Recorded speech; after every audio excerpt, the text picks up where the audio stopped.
Hi, I'm Matthew, and today I'm going to teach you a little bit about The plague. First things first, what exactly is the plague? Well, the plague is a bacterial disease that was spread throughout both Asia and Europe, causing approximately 75 to 200 million deaths in total. And there's actually 3 different types of plague. First, bubonic, second, septicemic, and last but certainly not least, pneumonic. The most commonly seen was bubonic plague, which is usually acquired through insect bites that had recently bitten an infected individual, most likely a rat. Bubonic plague attacks an individual's immune system, causing large lumps around the armpits and groin, which would bleed and pus profusely if popped, as well as rendering the individual incredibly weak to other illnesses, making even the common cold extremely deadly. If an individual suffers from the bubonic plague for long, it may move into his bloodstream or lungs.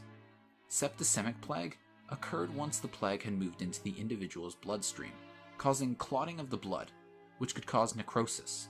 And necrosis is the death of tissue or organs, usually due to lack of blood, and often turn the flesh black, commonly starting at the fingertips and feet.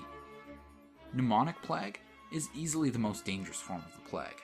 Pneumonic plague affects the individual's lungs, causing excessive coughing and eventually suffocation. Although that's not what makes it the most dangerous.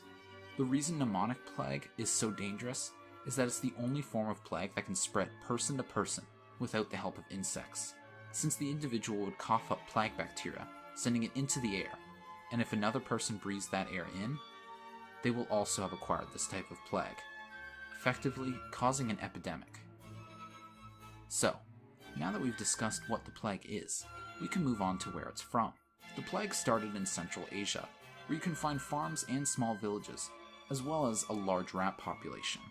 Within this rat population, there's bacteria that the rats and people from the area were immune to, making the bacteria harmless as long as the rats stayed in that area.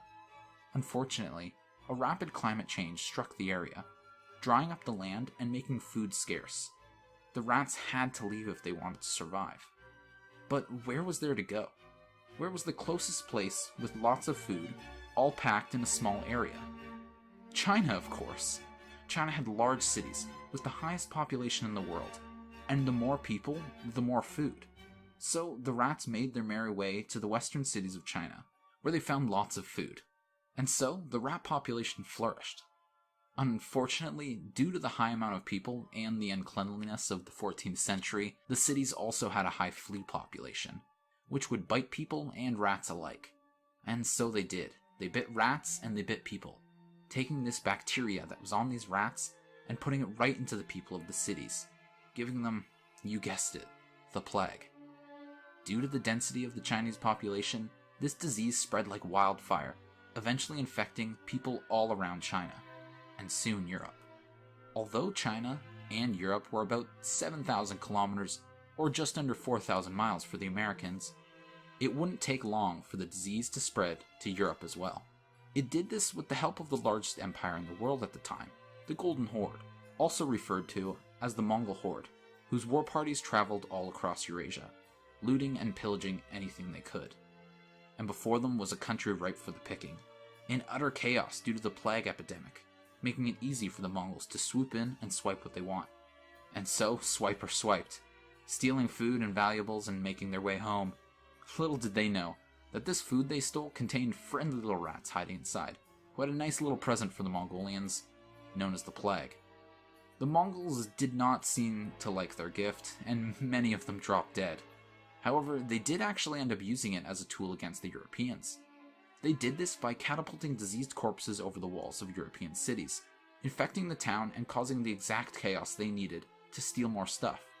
After raiding a couple towns, the Mongols eventually left Europe. However, they left their little rat friends behind, who eventually moved west, farther into Europe, and into the great city of Constantinople, which happened to boast the highest population west of China, although that would soon become a hindrance.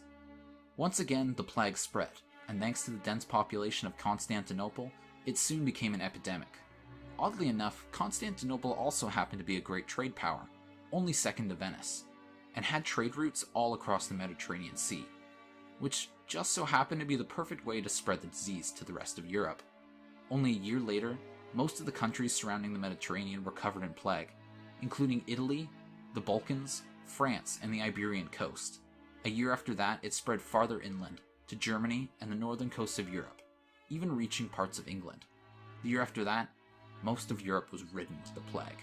Europe did have some luck though, as the rats native to Europe were not immune to the disease, making it much harder for the disease to continue, since, as most of the hosts died, so did the rats, meaning that the plague would disappear for a while, until the Mongols returned with more eastern rats.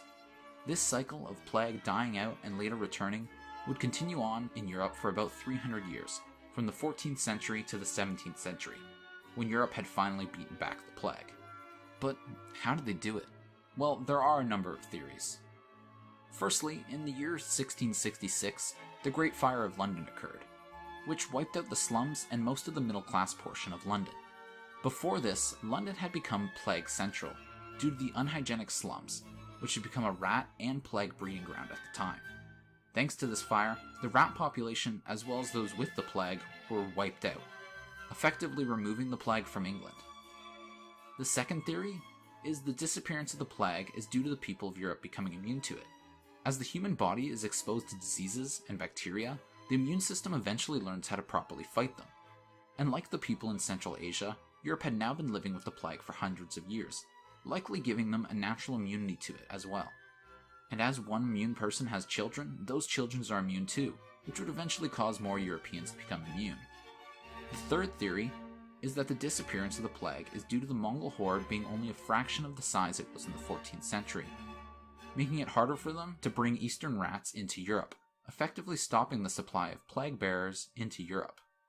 Since each of these theories are supported by strong evidence, it is likely that the plague was stopped by an amalgamation of all three of these factors, and therefore the date commonly used as the end of the plague is 1666.